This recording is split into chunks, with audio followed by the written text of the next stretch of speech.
Police has a right to shoot you and kill you if you reach a certain level of violence.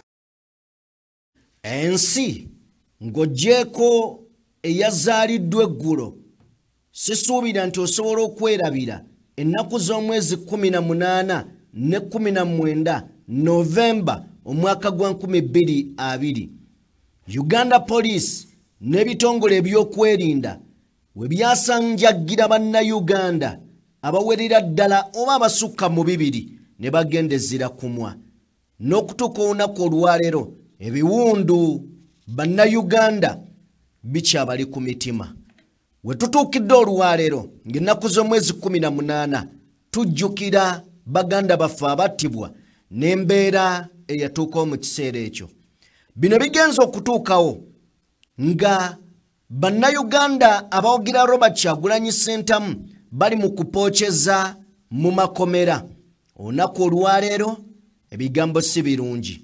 lwe tujjukira abattibwa kyokka ate ne baganda baffe babaleese mu kkooti kyannaku nti Sauda Madada bw'akolola musaayi gwe guyiika era avaamu omusaayi yenna ngenda beera nga njikuwa ako ke katambi byonna tubirina tugenda kutunulira ku bulamu obwa Kyagulanyi Ssentamu mu by'obufuzi obulamu bwe yaleka n'obulamu bwalimu bwe babuuza gwe okyuzingeko oyinza kutwala bulamu ki twamulabye mu kiro ekikeeseza olunaku olwaleero byayiseemu tugenda kutunuulira era mu mbeera efaanana bweti we neebuuliza oyina emikwano egya ddala gwandaba Kyagulanyi alina mikwano gye newankubadde abeeyita ba political elites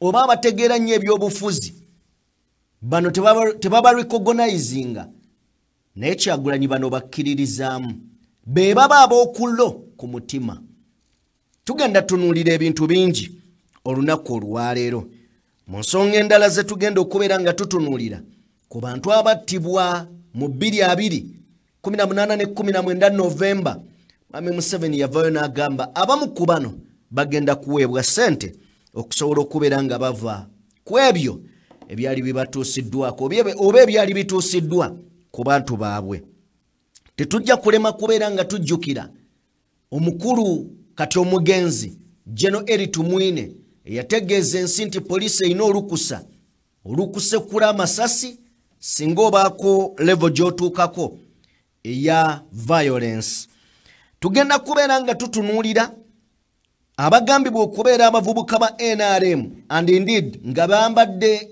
t-shirt za NRM bakakkanye ku mubaka wa NUP ne bakuba MP wa NUP bamukakkanyeeko ne bamusakata emigoba nte egisigadde ne gikwata ettaka era n'amayinja afunye emmotoka eyonooneddwa line fujjo mu kalulu litegeeza ki tugenda beera nga byonna tubitunuulira Deputy RCC wona avuddeyo n'agamba nti campaign tezinnaba na kutuuka abantu we bakungiriza tukyetaagira ddala security ebeeremu tugyongereremu ddala byonna mu mboozi eno ey'olunaku olwaleero so nga ate Mwami Museveni ayongedde okubeera nga appointinga abantu eyaliko akulira akakiiko ak'ebyokulonda Engineer Badru Kiggundu alondeddwa ku kifo ki we tugenda okubeera nga tubitegeera Shamimu Malende olunaku olwajjo yaggyeeyo abamu ku basibe ba NUP abakwatibwa embalala era abamu ne bawera okubeera nga bagenda kumunoonyeza akalulu n'obutamuvaamu n'olunaku olwaleero yakedde kubeera nga azambalya ku mugongoŋŋanswa n'ayolekera essembabule ewa taata wa Nina Rose abadde amaze mu kkomera okumala ekiseera we twogerera bino taata wa Nina Rose ayemboddwa ateereddwa byonna tugenda beera nga tubitunuulira Shamimu Malende oyo tannaba na kuba campaign akyali mu kutoba na misango gy'abantu abaffe ebigambo bingi emboozi tuzirina nzikiriza tukolemu bwe tukatono nzije ebigambo tubyogere video ya leero nja kusaba ogibeereko jimpeere like yakatwegattako genda maaso n'okubeera ng'osubscribinga katujje.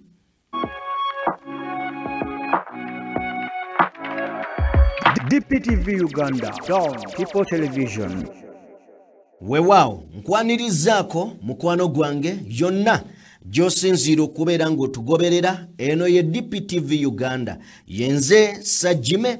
Video jimpeere like eyakatwegattako genda maaso n'okubeera ng'osubscribinga. Tutambula ne Sheikh Ashraf, omusomi era omulombi wa dduwa, munoonyeeko gw'alina ebizibu eby'enjawulo asobole okubeera ng'akuyamba, asobole okubeera ng'akutaasa, takuba nsaasi, akozesa Quran wamma n'alyoka akumaamulako buli kimu ekikutaataaganya mu bulamu. Mweyunire ku nnamba y'essimu esembe 711 asobole okubeera nga akuyamba. Twolekedde olunaku olwajjo, olunaku olw'eggulo twakulaza akabenje akaguddewo ku luguudo lwa Salama lwe Makindye wali okuliraana barakisi y'amagye.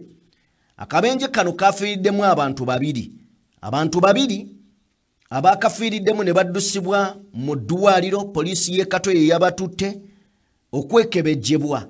Kibi nnyo nti enkya yaalyo tutegedde nti akabenje kano kafiiriddemu omuvubuka omuto embulakalevu eyabadde yakakuba emisomo gye olukumutwe. Yafiiridde mu kabenje kano. Kitalo nnyo, kibi nnyo eri bazadde be. Mu kiseera nga omwana aweereddwa nga mumusuubira okubeera ow'omugaso mu nsi, atandise okubeera ng'anoonya 10 ate n'afa. Twongedde okubeera nga tutegeera akabenje kano nti omuvubuka amanyiddwa oba omugenzi abadde amanyiddwa nga Lutalo Shadrack Muwonge ng'onaabadde yakatikkirwa ku ssettendekero wa Victoria's University nga abadde yakuguse mu mawulire, abadde yasomye mawulire era ngaffe. So y'omu ku baafiiridde mu kabenje olunaku olwajjo. Kabenje ke twakulaze bambi. So kitalo nnyo eri famire okufiirwa omwana ng'oyo amaze okusoma, mumuweeredde, musuubira okubeera nga azze mu nsi y'okukola, mutandise okwenyumiriza mu myaka gye mutuuseemu asobole okubeera nga naye abalabirirako ate n'ava mu bulamu bw'ensi. Kitalo nnyo, tusaasira famire eyo. Then bwe tuba nga tuvuddeko eyo, nzikiriza mukwano gwange tugende eri omubaka. Omubaka wa NUP akubiddwa bizibu. Bino biri mu kalulu naye nga abakulu abali mu buyinza babitwala ng'ebintu eby'okubalaata obubalaasi. Olw'okuba abakuba bawagira bali mu buyinza, teri akwata kubakuba. Bino tuzze tubiraba mu bitundu by'eggwanga eby'enjawulo nga bakuba abawagizi ba NUP. Leero bavudde ku bawagizi bagenze ku mubaka. Okusinziira ku information omubaka yennyini gy'atuteereddeyo, agamba nti twalumbiddwa bagunzi ba NRM okuva mu kampu eya Nalule Joanita, candidate owa Masaka Woman MP oba avuganya Masaka Woman MP. Agamba nti bano babadde bakubye laale mu kitundu ekimanyiddwa nga Nkuke Kanywa Parish. Wano nga bali ku laale balumbiddwa abantu abo boolengera ku screen. Balumbiddwa abantu abo boolengera era ne bagenda maaso n'okuba nga bakasuka amayinja ku mmotoka oba mu mmotoka ne bazaasa endabirwamu zonna, era omubaka ne bamutuukako ne bamuwenyuula mizibu, ne bamukuba okutuukira ddala ku kukuba kuli kwe bawulidde nga bamatidde. Then ne balyoka bakwata ekkubo ne badduka nga bamutaddeko ebisago, era bw'atyo n'addusibwa mu ddwaliro. Tebakubye yekka, n'abatiimu ye baabakubye. Eyo emmotoka ng'endabirwamu ziyise munda bazaasizza. Wabula omubaka Kanyike avuddeyo nakondeminga ebikolwa bino eby'ekitujju era nadimandinga justice n'obwerufu mu nsonga z'akalulu kano nga bw'olengera yakubiddwa era ng'agamba nti abantu abatukubye twasobola ba-identifyinga nga bali mu kampu ey'omubaka amanyiddwa nga Nalule Joanita omuwagizi wa NRM oba candidate wa NRM nga bw'olengera ku screen yawo. Ronald Kanyike yakubiddwa. Ono ye politics aliwo. Ye politics ali mu Uganda. Tugenda tukekiseera tukkirize nti ebyobufuzi byaffe bwe bityo webiri. Ebintu bwe bityo webitandika. Bwe bityo webikola ki? Webitandika. Ne tuke kino ne tuki normalizinga. Ne tukifuula kya bulijjo. Aye emiggo kakati. Olaba bagikwalulini leero gijja kubeerawo. Ono si ye politics gwe twetaaga. Ono si ye politics gwe twetaaga.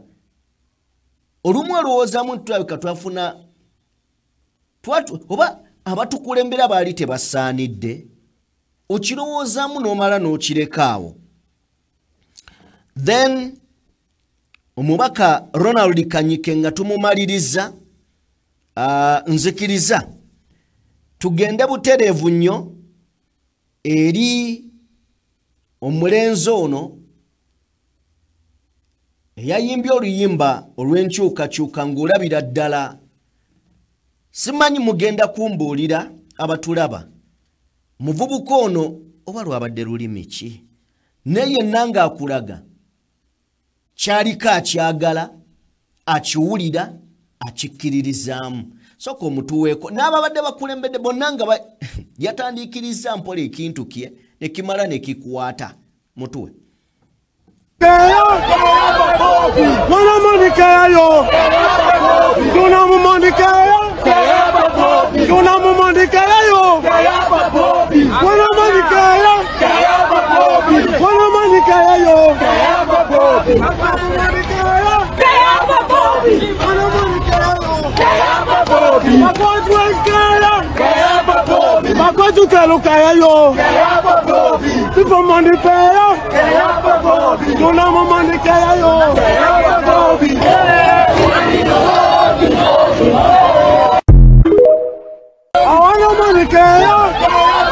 Kakati mpuliramu kimu Bobby.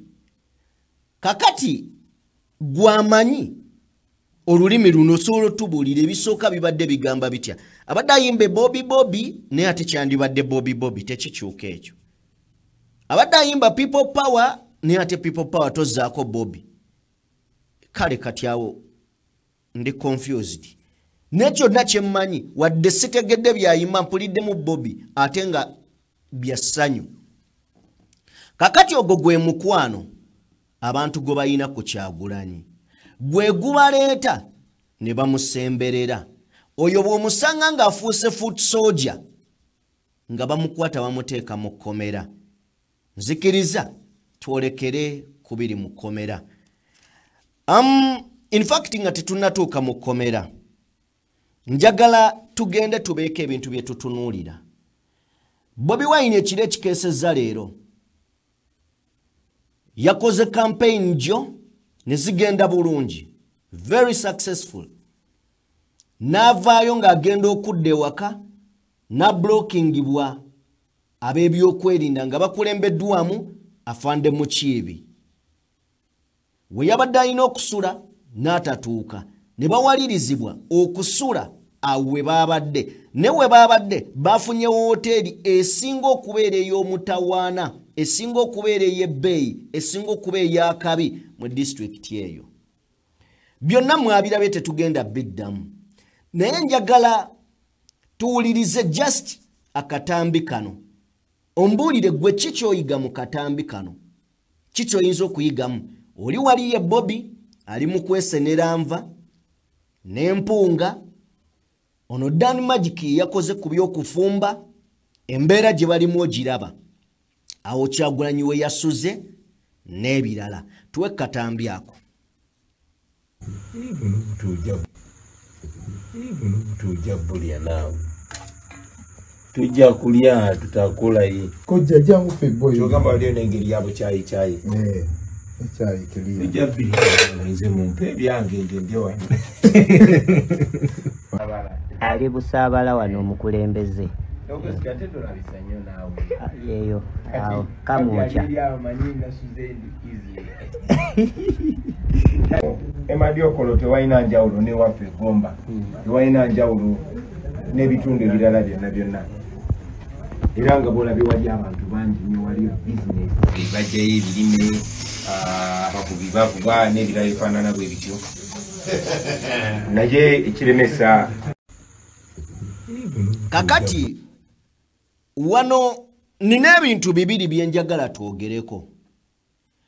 Ekisooka bwe bulamu bwa Kyagulanyi bw'omanyi obulungi bw'abadde alivinga okumala emyaka nga 20 ng'ali mu ndongo basasula busasuzi okumulaba.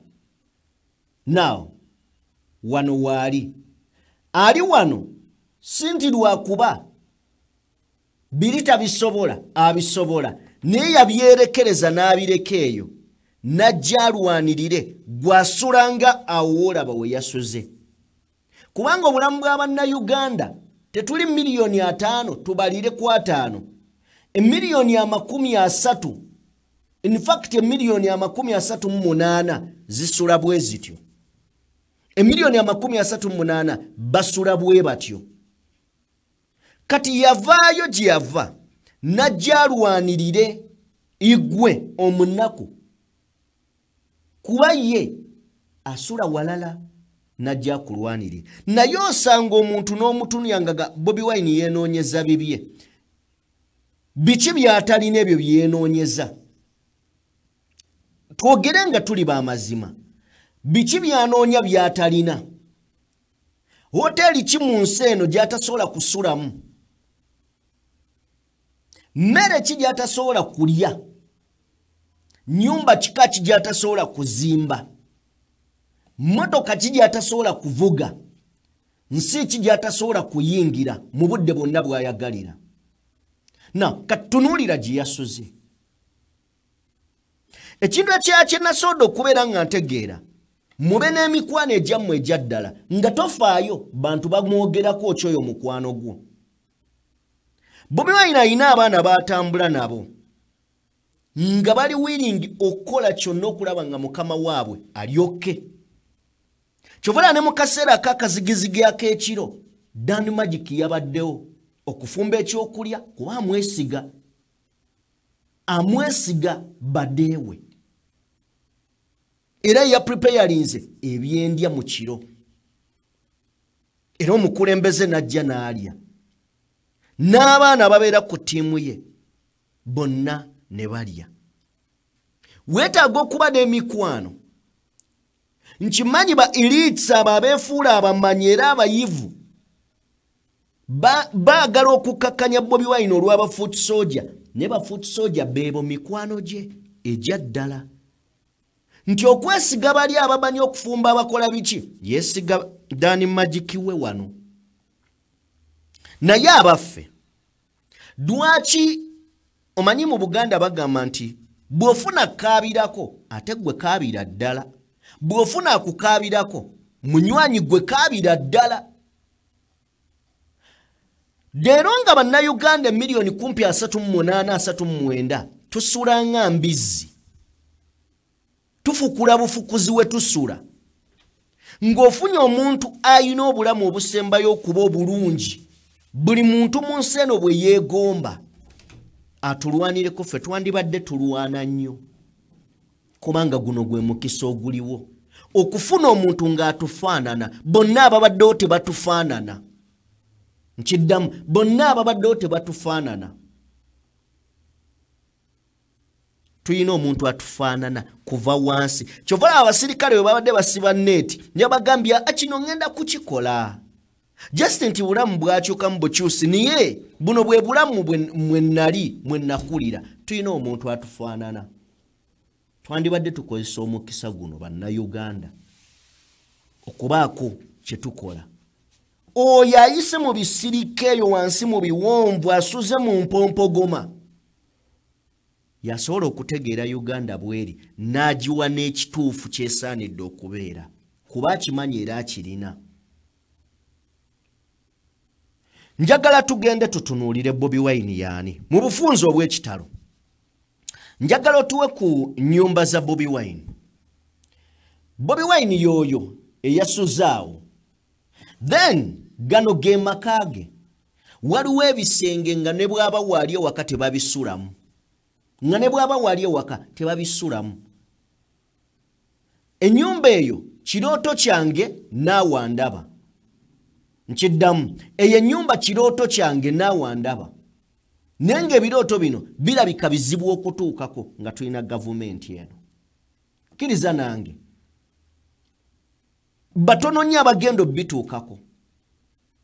Bw'obeera ng'ondaba nga bino ebirooto bituuseeko oli omu ku abo 1,000. Gwe lowoozaamu abantu 1,000 okubeera ng'oliko omu. Kyenkanankana n'obutabaako. Omuntu gwe tuwogerako ayita mu biwonvu, ayita mu bisiriko, n'ayita mu makubo amabi, n'ayita mu mbeera, n'ayita mu tiya gaasi, bw'aba agenda ewakaawe weetaaga okuvuga okuva ku geeti, okuvuga okutuuka ku njuye. Nzikiriza just katulabeko katono kituwala ki okuvuga okuva ku geeti ye okutuuka ye gy'abeera oba ku njuye. Ng'abamu ennyumba tuzimba nga bw'ojja ekigere mu mulyango okiteeka mu lujja lwa neighbor. Tutwaleko kaawo.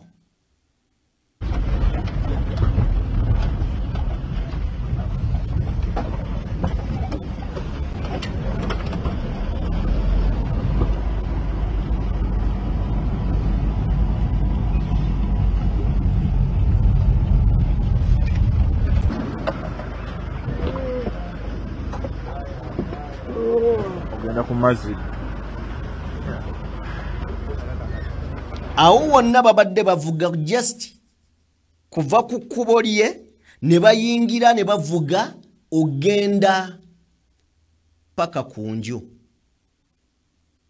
Oyo omuntu tumwetaaga kuba ekisooka atufaanana. Kino kyali Katonda amuyimusizza madaala ne owaddala y'oli ali munda. Twandyekwanyekwanyiza mikwano gyange.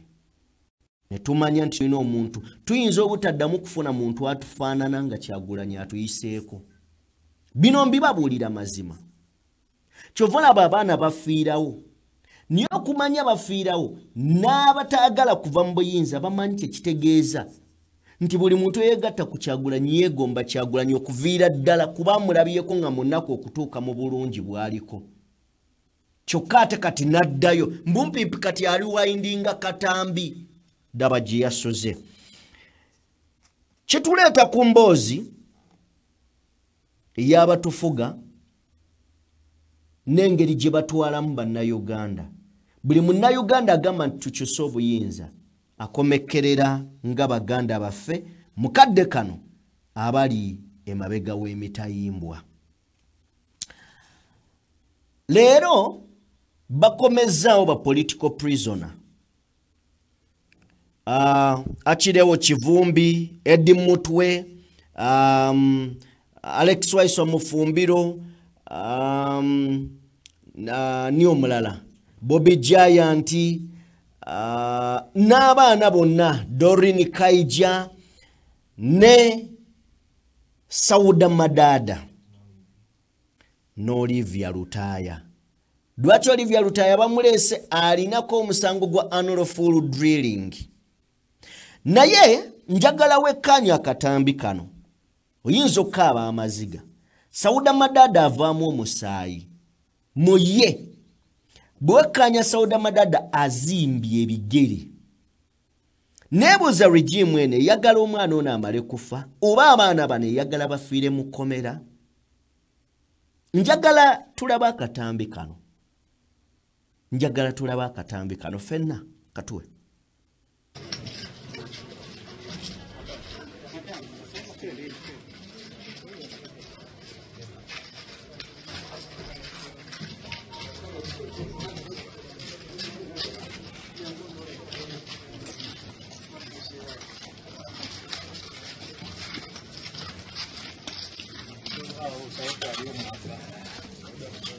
political persecution, not prosecution.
Awo olabye tukubye akantu akoolabye kayitamu gubadde musaayi gwa Sauda Madada baleeteddwa mu kooti eyeekanyanya bonna okulaba oba bafuna bail. Saagala gamba nti tebagenda bawa bail, naye bwe tutunuulira ku agenda za gavumenti eno kiyinza obeera ekizibu baganda baffe bawa bail. However much ng'embeera gye balimu eyungula amaziga. Sauda Madada alina waatuse n'agamba njagala kwebaka, ne bamugamba ogenda kwebaka. Agambye njagala kwebaka kitegeeza teyeewulira, obulamu tabuwulira. Doreen Kaija, Olivia Lutaya, kitalo nnyo. Bino ddirwa bikyuka nga gavumenti ekyuse. Gavumenti wekyuka abantu bangi baliriizingibwa bateebwa okuva mu makomera. Gano mazima gavumenti zibikola, naddala ez'abamusibira mu bbwa zibikola, ziteeka abantu mu makomera. Nga bw'olengeraawo Sauda Madada azimbye ebigere tulekereko kaawo emabega ali ku bigere waliwo omusaayi, so azimbye ebigere bw'akolola avaamu musaayi.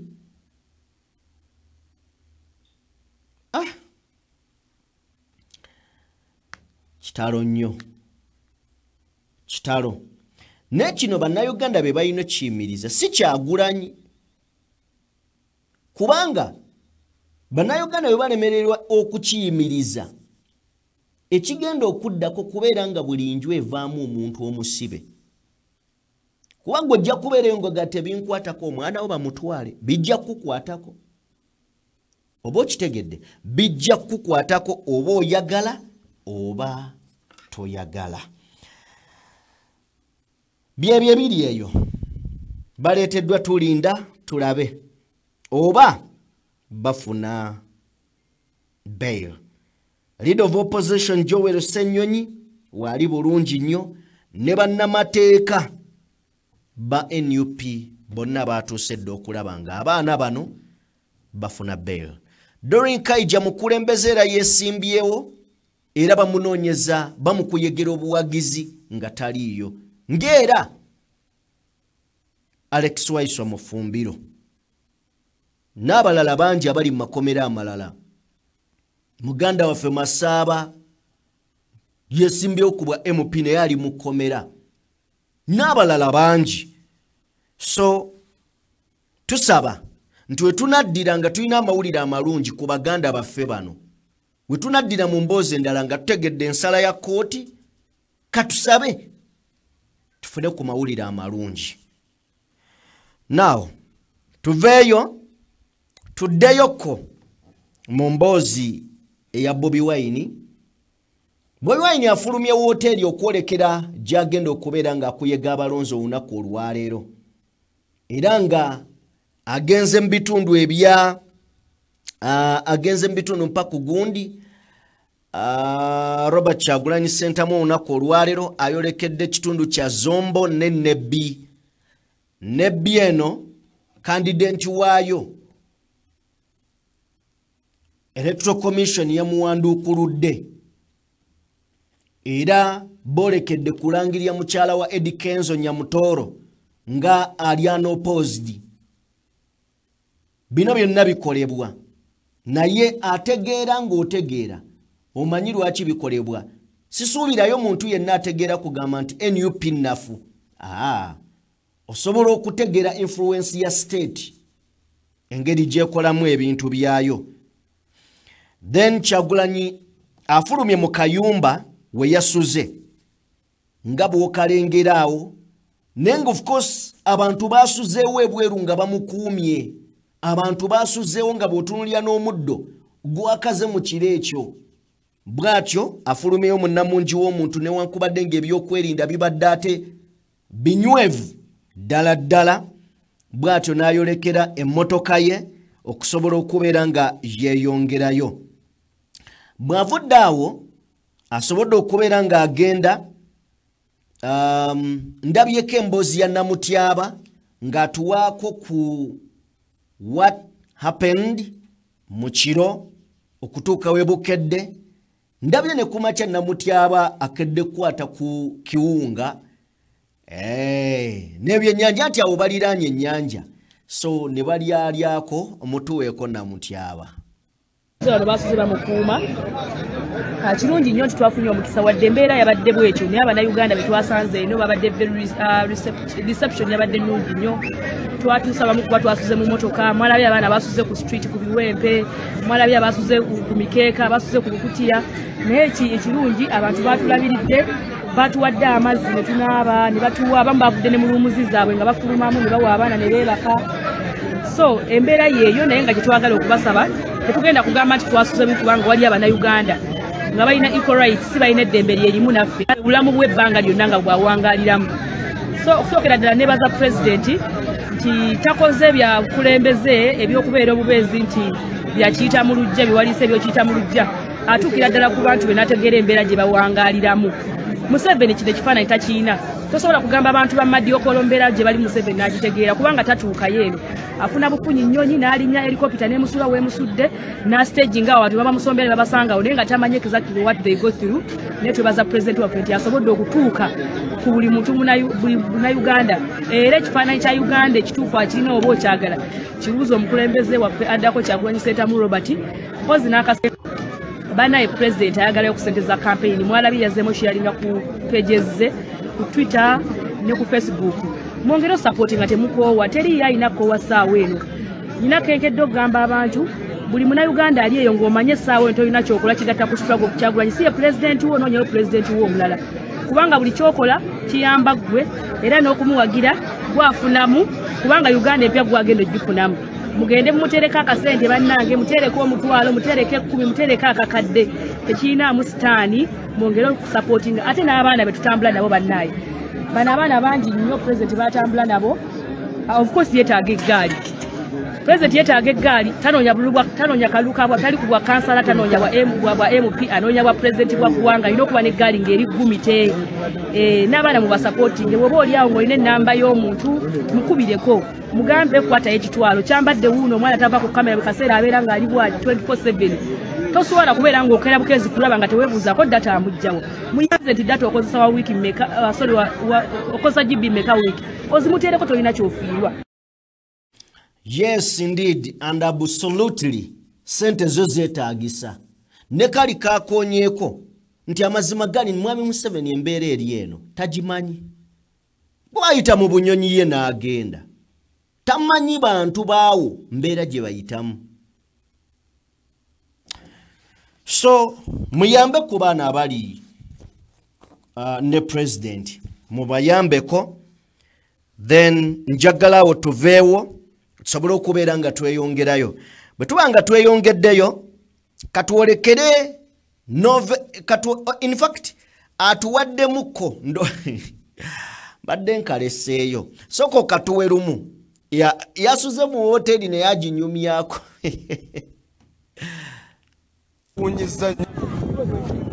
naye ng'ate era we yasuze era waavudde okwolekera ebitundu eby'ennebi. Ekiro kyatambudde bulungi, twebaza Katonda. Twatuse bulungi, twasuze bulungi mu mbeera nga bwe yabadde, bwakedde bulungi nnyo. Era nebaza n'aba William Street Lodge abatusuzizza, mwebale nnyo, mwebalire ddala. Ewangi? Bagiyita William Street. Tweyanza nnyo. We're very happy, appreciate our hosts, William Street Lodges. The best lodge in Madiokolo, but we know it will be even better in a new Uganda. Now we're heading to Nebi and Zombo. Katugena Nebi na Zombo, mukama tukulembere. Sobolo kutuusa obubaka bw'enkyukakyuka. Okay, kale ye mukulembeze bw'ati yasobola okubeera nga ayogera. Yasuze William Street Lodge. Eri yennyini gumite. Then avudde awo ayolekedde abantu bamwaniriza mu kitiibwa nnyo yasuze nabo, of course babadde bamulinze. Tuweeko ndowooza seconds nga 3 tugende mu byafaayo bya 2020 18th and 19th November.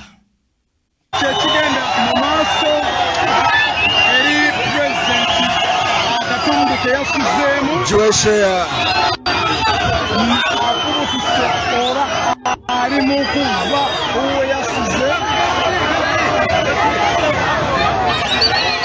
oliko mu kutugonyeesha mu Uganda. Pulezidenti abawuliddeko abo nabona basuze kumpi ne we yasuze abambakede 12 abamusaze okoda okumubuuzaako wasuze taata yasuze mu mbeera oba yasuze wantu ogamba nti ddala omuntu wansi. Okay, bwatyo era bwe batyo abantu we baaniriza omukulembeze bamulisievinze mu kitiibwa ddala ng'ava we yasuze. Abantu bagamba soko otubuuzeeko taata. Now katusooke tutunule byonna ebiri mu kalulu okwatibwa kw'abaana n'embeera yonna egenda mu maaso. Waliwo Deputy RCC omwami ono avuddeyo n'agamba nti embeera in fact tukyayagala na kwongerako bwongezi amagye oba ab'ebyokwerinda. Omwami ogwolengera ku screen ategeezezza nti mwalaba ne Donald Trump bali bamukubye amasasi najja n'atuwa example. Nemmwe kino kyayogera mumanyi kye kitegeeza. Abeera nga agamba bino bye mulaba ne mawanga amalala gyebiri. Kakati ifo okubimalawo bino katwongere security to deploying ne security ate emalawo baana. Mutuweeko RCC deputy. Wanyi? Very quickly. When Trump was campaigning, he had 2 attempts of assassination. Trump. Then in 2007, on 27th December, in Pakistan, Benazir Bhutto was assassinated, if you remember very well. I don't know whether Dr. Iya remembers.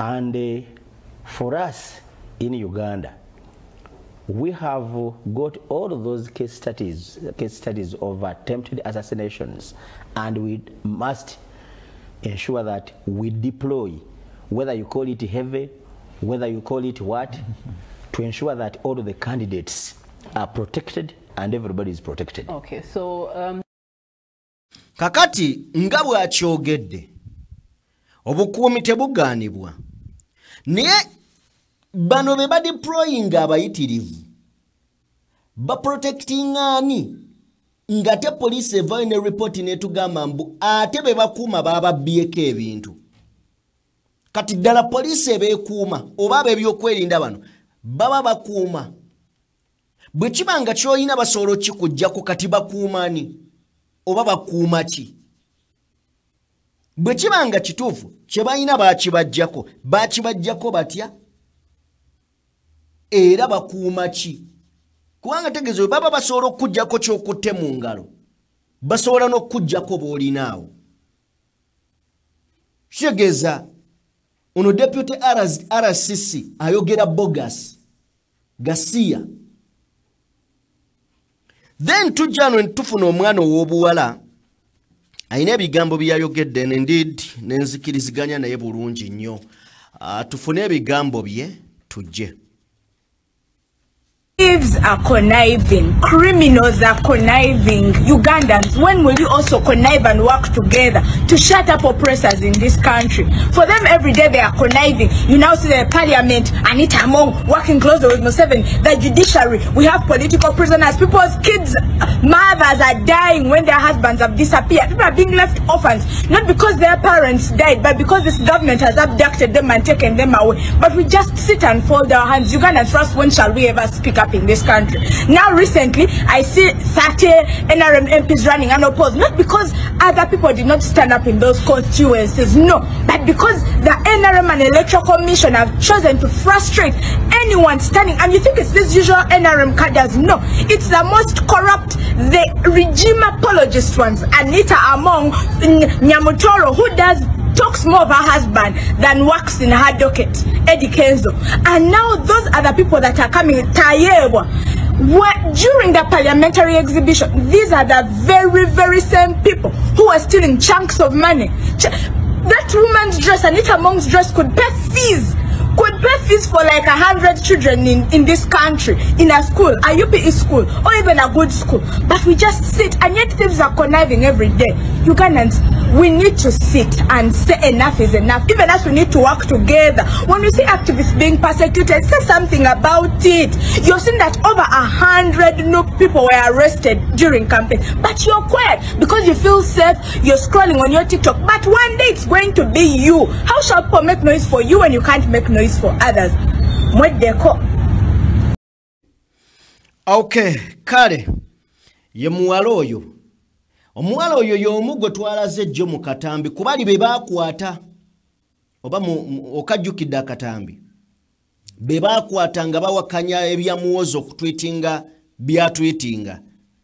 Omuwala oyo agambye nti ababbi abalyake abatugumbuza abatemu bo bali mu kubeera nga beegatte eggwanga balirye naye ffe be banyigiriza tulemereddwa okubeera nga twegatta. Bali nga bagenda maaso n'okwegatta naffe twegatte. Bw'olaba activist nga bamukutte bamutadde mu emabega w'emitayimbwa, naawe baako ky'okola, teekawo eddoboozi. Teekawo eddoboozi. Ne bw'onaasigalayo n'odda ku TikTok oyo no scrollinga, olunaku lugenda keera nga wuwo batutte. Kale nno tulabe bw'onadda ku TikTok nga n'owuwo bamututte. Oba okitegeera. Kati omuwala ono kyayogerako tugenda kukifuna mu video yaffe eddako. Tulabe baani abo ababadde balowooza nti bali mu buyinza naye nga leero amaziga gaabakulukuse. Mu mboozi yaffe egenda okuddako togisobwa. Now bino byonna nga bigenda mu maaso bituleeta ku mboozi ya 18th 19th November 2020. Biki ebyaliyo? Ye Masaka kye kitta abantu ekyagenderamu abantu abasoba mu 200. Ne bw'ogenda ku report eya poliisi eraga abantu nga 51. Era bino byonna bimala okubeerawo. Mwami Museveni avaayo agamba abafunye obuvune abo nga bakubiddwa amasasi mu butanwa ne bafiirwa abantu baabwe agenda kubeera nga abaliyirira soko tuwe ku bigambo ebyo. Any innocent victims. But you lost your life. The government, after due process, will compensate for the loss of life. The government will also compensate those who lost their properties, if it can be verified. Police has a right to shoot you and kill you if you reach a certain level of violence. Ebigambo ebyo General Museveni agamba nti bagenda compensating abafiiriddwa ebintu byabwe kosa n'abo abafiiriddwa abantu baabwe mu butanwa. Ng'ennaku z'omwezi 2 Novemba bino byaliwo 18 ne 19 ng'ennaku z'omwezi 2 omukulu eyali amanyiddwa nga General Eli Tumwine afulumya statement eri bannayuganda eyabawaawaza amatu ng'agamba nti poliisi erina olukusa okukusekula amasasi n'okutta singa obuuka level ye gye yagamba level esuse ey'effujjo eya violence. Ne tutandika okujja okutunuulira biki ebyali mu 18 ne 19 awo we twolekedde. Ng'ennaku z'omwezi 18 ab'ebyokwerinda bakwata Robert Kyagulanyi Ssentamu nga bamujja kulaale gye yali agenza okubeera nga akampeininga mu kifo ekituufu we yalina okampeininga era mu disitulikiti entuufu. Amasasi gaavuga, abantu baakubwa, buli kimu kyalabika. Mu byonna baasalawo okukwata Robert Kyagulanyi Ssentamu bamuteeke mu kamotoka era bwe batyo bamwolekeze. Wano munnamawulire Ashraf Kasirye yalabibwako ng'akubibwa mu nkubwa abantu ne bagajambulwa. Bitundu by'eggwanga eby'enjawulo wabuna embeera etali ya bulijjo. Abantu baakwatibwa, abantu baakubibwa, abantu battibwa ng'amagye agasitudde emmundu eziringa ezo eziri mu ntalo bali ku street. Kyagulanyi alinnyisibwa akamotoka bw'atyo bamwolekeza okwagala okumuteeka mu komera. Kyagulanyi bamala omukwata bamuleeta. Abantu basumulula okwekalakasa okwetoloola ebitundu by'eggwanga eby'enjawulo. Alex Waiswa Mufumbiro yali ne mukama we mu kiseera kino Waiswa ali mu komera. Mawulire nago si malungi. Akatambi ako waliwo kabadde katambula nga kagendera ddala mu maaso. Njagala tulabe ebyo mu maaso waliwo kennakuwaddaawo. Kakati embeera eno etandika okusajjuka. Bwesajjuka abantu bakubwa. Amagye gatandika okubeera nga gakuba abantu live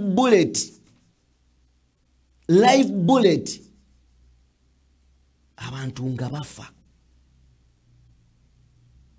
Wakati mu kubeera nti abantu bafa, gavumenti nga tebigikwatako. Kamera ku nguudo kweziri neno okutukoye tebatuwangayo butambi. Yadde akatambi nti ono omusirikale bwati ne bwati bakola bwe bati. Abaana b'abantu baafa.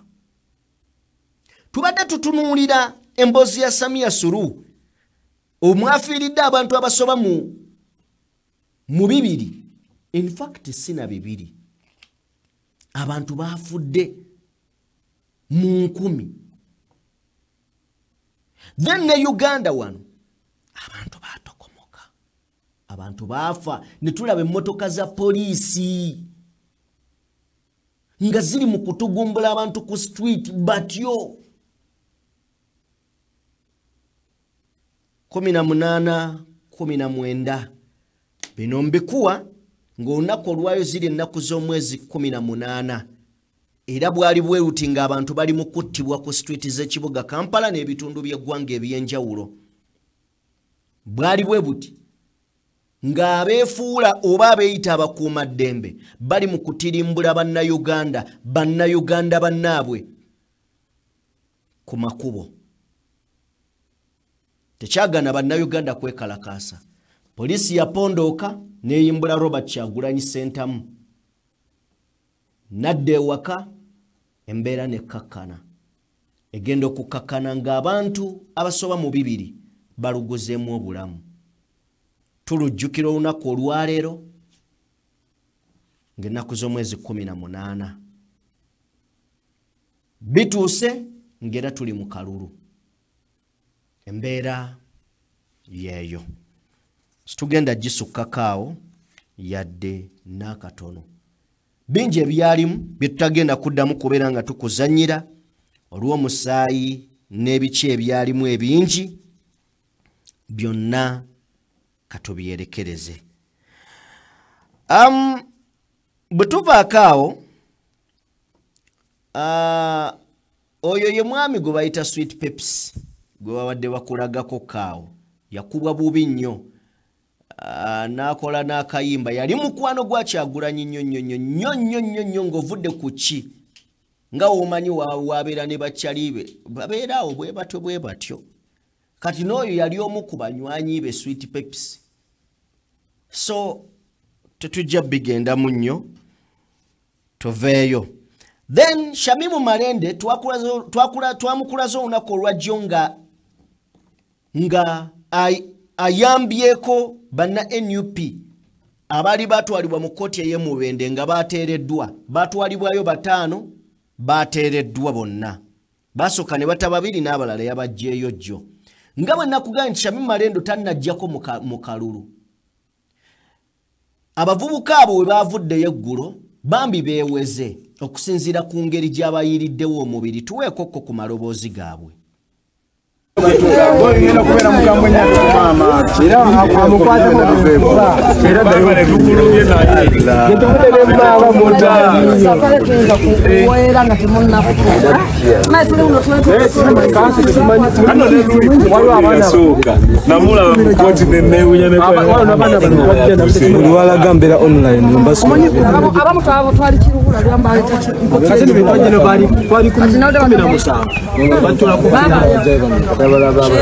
wali okumena chiro wali okumena munano oba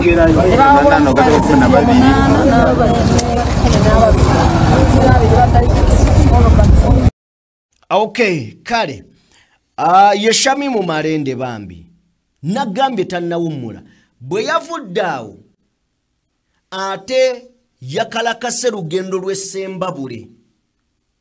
Tata wa Nina Rose bamukwata. Kibadde kiremesezza Nina Rose okunoonya akalulu. Jangu mu kkooti kola bino. Shamimu Marende olwavudde yasaze busazi n'agende wa taata n'agende wa Nina Rose Essembabule. Era enkya y'olunaku olwaleero abadde mu kkooti Essembabule okulaba nga ayambako Nina Rose okufuna oba okumufunira obwenkanya bwa taata we. Era amawulire amalungi agavaayo eyo ge gatata wa Nina Rose ateereddwa.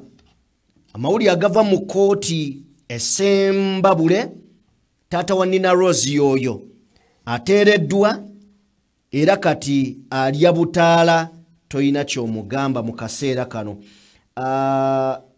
Twagala kwebaza Nina Rose twagala kwebaza Shamimu Marende olw'okwewaayo okutaasa abaana b'eggwanga n'abantu b'eggwanga kumpi ggwanga lyonna Kampala, Mbalala, Luddawa we balirwanirira ddembe ly'abantu. Ge mawulire agava Essembabule ku taata wa Nina Rose. Now ndooza weewo ababadde mu kkooti finally avuddeyo. Now katusembeyo emboozi eno. Emboozi gye tugenda mu maaso n'okubeera nga tusembyayo yeya eyaliko akulira akakiko k'ebyokulonda mu ggwanga Engineer Badru Kigundu nga bw'omulengera awo. Engineer Badru Kigundu mwami Museveni amwapointinze njagala kubeera nga njifuna wano ku university emu wano mu ggwanga Uganda. Engineer Badru, okay. General Yoweri Kaguta Museveni alonze yaliko ssentebe w'akakiiko k'ebyokulonda Engineer Badru Kigundu okubeera ssenkulu wa Busitema University.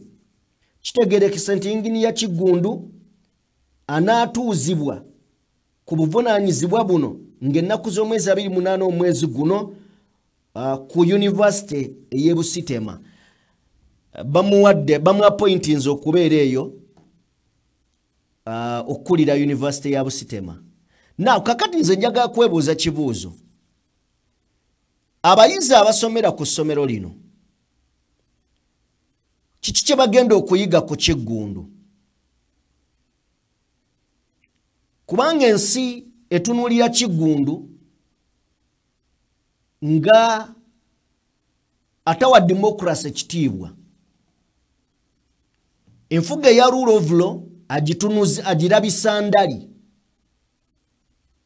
Lwaki kugamba bwe nti 26 no yali mu kalulu nga Besigye awangudde Museveni. Embeera yaliwo mugimanyi. Kati ono agenda kubeera ku ssettendekero ono ng'abantu abaga nti amateeka mu ggwanga mwegali. Oba agenda beera ku university ng'abagamba nti Uganda nnungi esinga America. Rule of law, eddembe ly'obuntu, nenga naye kennyini mu mutima gwa kimanyi tebiriiwo. Anyway, Uganda eyinza okuba egenda Cameroon. Ye Cameroon? Wa Paul Biya? No, ye Paul Biya. Nti Paul Biya wa myaka 92. Alangiri akalulu wa 94. Onoonya ani ayinza otegeerera ani n'akubula. Kakati okwapointinga abantu bano nenga nense bakubamu ebituli. Anyway, gwe bapointinze situjja kiremerako. Njagala beebazaako mwenna gye musinzidde okubeera nga mutugoberera. Mwebale nnyo, mwebalire ddala okuva gye twatandikidde okutuuka wano we tumalidde. Yenze Sajjime sinzira ku mukutu gwa DPTV Uganda. Tutambula ne Sheikh Ashraf omusomi era omulombi wa ddua munoonyeko gw'alina ebizibu eby'enjawulo. Morgan yabadde ku lens buterevu nnyo kakasa nti ekifaananyi kiyitamu nekikutuukako nga masavu era nga kinyiririra ddala. So nga ate Abe abaddeyo ku mapeesa okuteekateekera buli kimu okulaba nga kirabika bulungi era nga kiviirayo ddala bulungi nnyo. Sajjime ly'eddoboozi eriwulugumira mu muzindaalo gwa simu yo, tabbi oba kompyuta yo, kisinzira gadget kw'osinzira okubeera ng'otulaba era ng'owuliriza. Mukama Katonda abatukuumire, tusinkane mu mboozi eddako.